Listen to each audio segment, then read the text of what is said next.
ಅಂದ್ರೆ 20, 30, 40 ಕೋಟಿಯ ಇದನ್ನೇ ಪ್ರಾಜೆಕ್ಟ್ಗಳನ್ನೇ ಮಾಡಲಾರ್ದಂತ ಕಾಂಗ್ರೆಸ್ ಸರ್ಕಾರ ಯಾವ ಮಟ್ಟಕ್ಕಿದೆ? ಅದು ಪುಕ್ಕಟೆ ಬರ್ತಕ್ಕಂಥ ಅಕ್ಕಿಯನ್ನ ಸಾಗಿಸಿ ಜನರಿಗೆ ತಲುಪಿಸಲಿಕ್ಕೆ ನಿಮಗೆ ಯೋಗ್ಯತೆ ಇಲ್ಲ, ಆ ದುಡ್ಡು ಕೊಡ್ಲಿಕ್ಕೆ ನಿಮಗೆ ಆಗಲ್ಲ ಅಂತಂದ್ರೆ ಯಾಕೆ ಇನ್ನು ಸರ್ಕಾರ ಈ ಗೊಂದಲದಲ್ಲೂ ಈ ಇದರಲ್ಲಿ ಯಾಕೆ ನೀವು ಸರ್ಕಾರ ಮಾಡ್ತೀರಿ? ರಾಜೀನಾಮೆ ಕೊಟ್ಟು ಬಿಟ್ಬಿಡಿ. ಆ ಕಡೆ ಬಂದವರು ಯಾರು ಮಾಡ್ತಾರೆ, ಚೆನ್ನಾಗಿ ಮಾಡೋರು ಇದ್ದಾರೆ, ಮಾಡ್ತಾರೆ. ಮಾನ್ಯ ಮುಖ್ಯಮಂತ್ರಿಗಳು ಇದನ್ನೆಲ್ಲ ಯೋಚನೆ ಮಾಡಬೇಕು. ಬರೀ ಅಧಿಕಾರ ಯಾವಾಗ ನಂದು ಹೋಗ್ಬಿಡ್ತದೋ, ಇನ್ನೊಬ್ರು ಯಾರು ಬಂದು ಕೂತ್ಕೊಳ್ತಾರೋ, ಅಥವಾ ನನಗೆ ಯಾರು ಸಿಗುತ್ತದೋ ಅಂತ ಇನ್ನೊಬ್ರು, ಈ ಗೊಂದಲ ಇಟ್ಕೊಂಡು ರಾಜ್ಯ ನಡೆಸೋದಕ್ಕಿಂತ ರಾಜೀನಾಮೆ ಕೊಟ್ಟ ಕಡೆ ತೊಲಗೋದು ಬೆಸ್ಟ್. ಕಾಂಗ್ರೆಸ್ ಪಕ್ಷದ ಮಾನ್ಯ ಹರಿಪ್ರಸಾದ್ ಅವರು ಬಿಜೆಪಿ ರಾಷ್ಟ್ರೀಯ ಅಧ್ಯಕ್ಷ ಸ್ಥಾನಕ್ಕೆ ಅರ್ಧನಾರೀಶ್ವರರನ್ನಾದರೂ ಮಾಡಿ ಅನ್ನೋ ಮಾತನ್ನ ಹೇಳಿ ತಮ್ಮ ನಾಲಿಗೆಯನ್ನ ಹರಿಬಿಟ್ಟಿದ್ದಾರೆ. ಇದು ಇಡೀ ದೇಶದ ನಾರಿಯರಿಗೆ ಮಾಡಿರತಕ್ಕಂಥ ಅಪಮಾನ. ಮಾನ್ಯ ಹರಿಪ್ರಸಾದ್ ಅವರು ಕಾಂಗ್ರೆಸ್ ಪಕ್ಷದ ರಾಷ್ಟ್ರೀಯ ಪ್ರಧಾನ ಕಾರ್ಯದರ್ಶಿಗಳು, CWC ಸದಸ್ಯರೂ ಕೂಡ ಆಗಿದ್ದವರು. ಇವರ ಸಣ್ಣತನದಿಂದಲೇ ಅವರನ್ನ ಇವತ್ತು ಡಿಮೋಷನ್ ಮಾಡಿ ಕಳಿಸಿದ್ದಾರೆ. ಅವರು ಇವಾಗೇನಾಗಿದ್ದಾರೆ? ರಾಷ್ಟ್ರ ಮಟ್ಟದಲ್ಲಿ ಕುಳಿತು ಪ್ರಧಾನಮಂತ್ರಿಗಳ ಆಯ್ಕೆ, ಸಂಸದರ ಆಯ್ಕೆ, ರಾಜ್ಯಸಭಾ ಸದಸ್ಯರ ಆಯ್ಕೆ, ಇಂಥ ಚಟುವಟಿಕೆಗಳಲ್ಲಿ ಭಾಗವಹಿಸುತ್ತಿದ್ದ ಒಬ್ಬ ವ್ಯಕ್ತಿಯನ್ನ ಕಾಂಗ್ರೆಸ್ ಪಕ್ಷ ಇವತ್ತು ತಂದು ಬೆಂಗಳೂರಿನ ಕಾಂಗ್ರೆಸ್ ಶೆಡ್ನಲ್ಲಿ ಕುಳಿಸಿದ್ದಾರೆ. ಕೇವಲ ಒಂದು MLC ಮಾಡಿ ಕುಳಿಸಿದ್ದಾರೆ. ಅವರನ್ನ ಮಂತ್ರಿ ಮಾಡುವ ಸ್ಥಿತಿಯಲ್ಲೂ ಕೂಡ ಇವತ್ತು ಕಾಂಗ್ರೆಸ್ ಇಲ್ಲ. ನಿಮ್ಮ ಸ್ಥಿತಿ ಹೇಗಿದೆ ಅಂತ ಅರ್ಥ ಮಾಡ್ಕೊಳ್ಳಿ. ಇಷ್ಟಕ್ಕೂ ಕಾಂಗ್ರೆಸ್ ಪಕ್ಷದ ಅಧಿನಾಯಕಿ ಯಾರಾಗಿದ್ದು ಮಾನ್ಯ ಸೋನಿಯಾ ಗಾಂಧಿ ಅವರು, ಶ್ರೀಮತಿ ಸೋನಿಯಾ ಗಾಂಧಿ ಅವರು. ಆದರೆ ನೀವು ಅವರ ಗುಲಾಮರಾಗಿ ಕೆಲಸ ಮಾಡಿದವರು. ಇವತ್ತಿಗೂ ಕೂಡ ಗಾಂಧಿ ಕುಟುಂಬ ಅಂದ್ರೆ ನೀವು ಗುಲಾಮರು ಅವರಿಗೆ.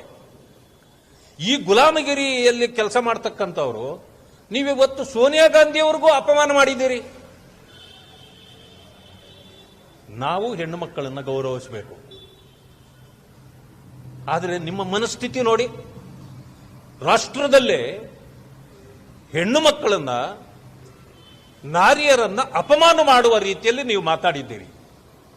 ಇದು ನಮ್ಮ ಪಕ್ಷದ ಸಮಸ್ಯೆ. ಇದು ನಾವು ಯಾರನ್ನಾದರೂ ಅಧ್ಯಕ್ಷರು ಮಾಡ್ತೇವೆ, ಮಹಿಳೆಯರಿಗೂ ಅವಕಾಶ ಕೊಡಬೇಕು, ಅವರನ್ನು ಗೌರವಿಸಬೇಕು ಅನ್ನೋ ಕಾರಣಕ್ಕೆ ನಾವು ಅವ್ರಿಗೂ ಅವಕಾಶ ಕೊಡೋದು ಮಾತುಗಳು ಪ್ರಾರಂಭ ಆಗಿದೆ. ಆದ್ರೆ ನಿಮಗೇನು ತೊಂದರೆ? ನಮ್ಮ ಅಧ್ಯಕ್ಷರು ಈಗಲೂ ಇದ್ದಾರೆ, ಏನು ಖಾಲಿ ಬಿದ್ದಿಲ್ಲ. ಅದು ಈಗ ಅದು ತುಂಬತಕ್ಕಂಥ ಅವಕಾಶ ಬಂದಿದೆ. ನಾವು ಕೂಡ ಮಹಿಳೆಯರಿಗೆ ಗೌರವ ಕೊಡಬೇಕು, ಅವಕಾಶಗಳನ್ನು ಕೊಡಬೇಕು. ಆ ಕೆಲಸವನ್ನು ನಾವು ಮಾಡ್ತಾ ಇದ್ದೇವೆ. 33% ರಿಸರ್ವೇಶನ್ ಕೊಟ್ಟಿರೋದು ಕೂಡ ಮಹಿಳೆಯರಿಗೆ ಮೋದಿಯವರು, ಭಾರತೀಯ ಜನತಾ ಪಕ್ಷ. ನಿಮ್ಮ ಯೋಗ್ಯತೆಗೆ ಅವರಿಗೆ ಆ ರೀತಿಯ ಅವಕಾಶಗಳನ್ನು ಕೊಡಲಿಕ್ಕೆ ನಿಮಗೆ ಆಗಲೇ ಇಲ್ಲ. ಬರೀ ನಾಟಕ ಆಡಿ ನಿಮ್ಮವರ ಕೈಯಲ್ಲಿ ನೀವು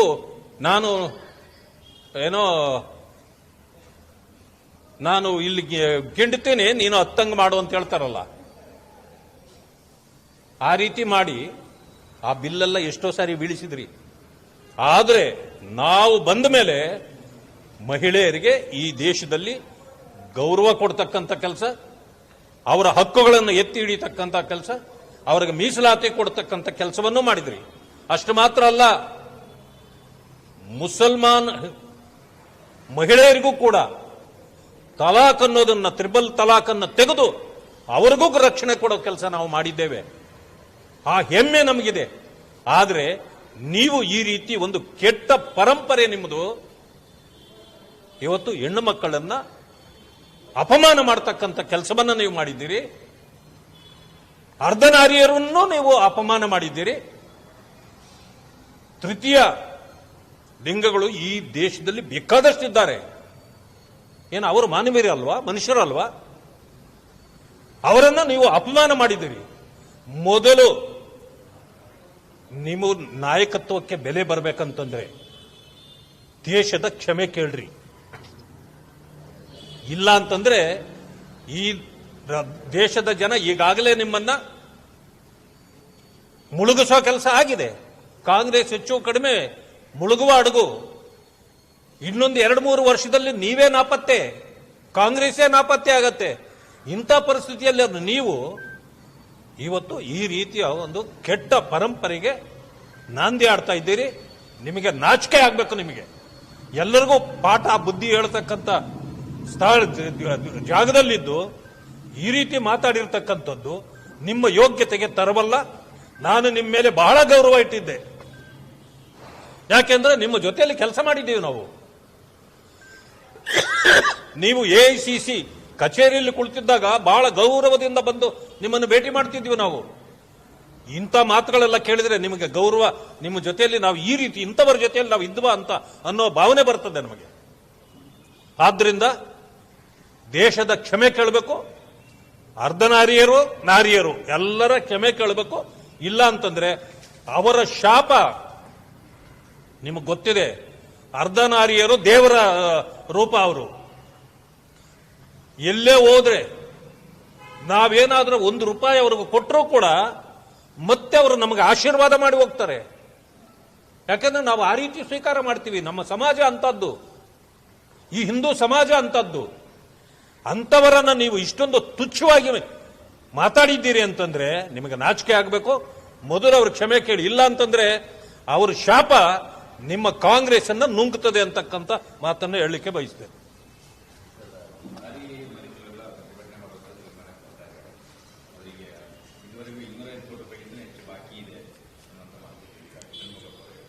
ಈ ಸರ್ಕಾರ ಪಾಪರ್ ಚೀಟಿ ತಗೊಳ್ತಾ ಇದೆ. ಸಂಪೂರ್ಣವಾಗಿ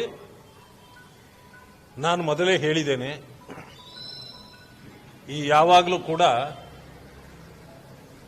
ಈ ಅರೆ ತುಂಬಿದ ಪಾತ್ರೆಗಳು ಸೌಂಡ್ ಜಾಸ್ತಿ ಮಾಡ್ತವೆ. ಹಣ ಇದ್ರೆ ಸೌಂಡ್ ಮಾಡೋದಲ್ಲ ಅದು. ಈಗೇನಾಗಿದೆ, ಬರೀ ಮಾತುಗಳು ಮಾತಾಡ್ತಾ ಇರ್ತಾರೆ ಹೊರತು ಅವರಲ್ಲಿ ಹಣ ಇಲ್ಲ. ಇದನ್ನ ಎಲ್ಲರೂ ಒಂದು ರೌಂಡ್ ಹೇಳಿ ಆಯ್ತು ಕಾಂಗ್ರೆಸ್ನವರು. ಒಂದು ಕಡೆ ಅಭಿವೃದ್ಧಿ ಇಲ್ಲ. ಅಭಿವೃದ್ಧಿ ಬೇಕಾ, ಗ್ಯಾರಂಟಿ ಕಳ್ಕೊಳ್ಳಿ. ಗ್ಯಾರಂಟಿ ಬೇಕಾ, ಅಭಿವೃದ್ಧಿ ಬಗ್ಗೆ ಮಾತಾಡಬೇಡಿ ಅನ್ನೋ ಮಟ್ಟಕ್ಕೆ ಈಗಾಗಲೇ ಅವರು ತಲುಪಿ ಆಗಿದೆ. ಬಹುಶಃ ಇನ್ನೇನೋ 6 ತಿಂಗಳು ಚುನಾವಣೆ ಇದೆ ಅನ್ನೋ ಪರಿಸ್ಥಿತಿಗೆ ಬಂದಿದ್ದಾರೆ ಅವರು. ಜನರ ಆಕ್ರೋಶ ಕಾಂಗ್ರೆಸ್ಸಿನ ವಿರುದ್ಧವಾಗಿ ಇಡೀ ರಾಜ್ಯದಲ್ಲಿ ಇವತ್ತು ಭುಗಿಲೆದ್ದಿದೆ. ಎಲ್ಲ ಶಾಸಕರು ಇವರ ವಿರುದ್ಧವೇ ಮಾತಾಡ್ತಿದ್ದಾರೆ, ಅವರ ಶಾಸಕರೇ. ಇಂಥ ಪರಿಸ್ಥಿತಿ ಇರುವಾಗ ಬರೀ ಬೊಗಳೆ ಬಿಡ್ತಾರೆ. 250 ಕೋಟಿ ರೂಪಾಯಿ ಟ್ರಾನ್ಸ್ಪೋರ್ಟ್, ಅವರು ಷಣ್ಮುಗಮ್ 1 ತಿಂಗಳಿಂದೇನೆ ಲೆಟರ್ ಬರೆದಿದ್ದಾರೆ. ಅವರ ಲಾಜಿಸ್ಟಿಕ್ಗೆ ನೀವು ಹಣ ಕೊಡಲಾರದಂತ ಪರಿಸ್ಥಿತಿ ಬಂದಿದೆ. ನಿಮ್ಮ ಬಡ್ಜೆಟ್ನಲ್ಲಿ ಮೆನ್ಷನ್ ಮಾಡಿದ್ರಿ, ಯಾವುದೋ ಒಂದು ವಿದ್ಯುತ್ ಇದರ ಸ್ಕೀಮ್ದೊಂದು, ಕೇವಲ 40 ಕೋಟಿ 24ರಲ್ಲೇ ಅನೌನ್ಸ್ ಮಾಡಿದ್ರು. ಅದನ್ನು ಮಾಡಕ್ ಆಗೋದಿಲ್ಲ, ದುಡ್ಡಿಲ್ಲ ಅಂತೇಳಿ ಅದನ್ನು ವಿತ್ಡ್ರಾ ಮಾಡಿಬಿಟ್ಟಿದ್ದಾರೆ ಮೊನ್ನೆ. ಅಂದ್ರೆ 20, 30, 40 ಕೋಟಿಯ ಇದನ್ನೇ ಪ್ರಾಜೆಕ್ಟ್ಗಳನ್ನೇ ಮಾಡಲಾರದಂತ ಕಾಂಗ್ರೆಸ್ ಸರ್ಕಾರ ಯಾವ ಮಟ್ಟಕ್ಕಿದೆ? ಅದು ಪುಕ್ಕಟೆ ಬರ್ತಕ್ಕಂಥ ಅಕ್ಕಿಯನ್ನ ಸಾಗಿಸಿ ಜನರಿಗೆ ತಲುಪಿಸಲಿಕ್ಕೆ ನಿಮಗೆ ಯೋಗ್ಯತೆ ಇಲ್ಲ. ಆ ದುಡ್ಡು ಕೊಡ್ಲಿಕ್ಕೆ ನಿಮಗೆ ಆಗಲ್ಲ ಅಂತಂದ್ರೆ ಯಾಕೆ ಇನ್ನು ಸರ್ಕಾರ ಈ ಗೊಂದಲದಲ್ಲೂ ಈ ಇದರಲ್ಲಿ ಯಾಕೆ ನೀವು ಸರ್ಕಾರ ಮಾಡ್ತೀರಿ? ರಾಜೀನಾಮೆ ಕೊಟ್ಟು ಬಿಟ್ಬಿಡಿ ಆ ಕಡೆ. ಬಂದವರು ಯಾರು ಮಾಡ್ತಾರೆ, ಚೆನ್ನಾಗಿ ಮಾಡೋರು ಇದ್ದಾರೆ, ಮಾಡ್ತಾರೆ. ಮಾನ್ಯ ಮುಖ್ಯಮಂತ್ರಿಗಳು ಇದನ್ನೆಲ್ಲ ಯೋಚನೆ ಮಾಡಬೇಕು. ಬರೀ ಅಧಿಕಾರ ಯಾವಾಗ ನಂದು ಹೋಗ್ಬಿಡ್ತದೋ, ಇನ್ನೊಬ್ರು ಯಾರು ಬಂದು ಕೂತ್ಕೊಳ್ತಾರೋ, ಅಥವಾ ನನಗೆ ಯಾರು ಸಿಗುತ್ತದೋ ಅಂತ ಇನ್ನೊಬ್ರು, ಈ ಗೊಂದಲ ಇಟ್ಕೊಂಡು ರಾಜ್ಯ ನಡೆಸೋದಕ್ಕಿಂತ ರಾಜೀನಾಮೆ ಕೊಟ್ಟು ಆ ಕಡೆ ತೊಲಗೋದು ಬೆಸ್ಟ್.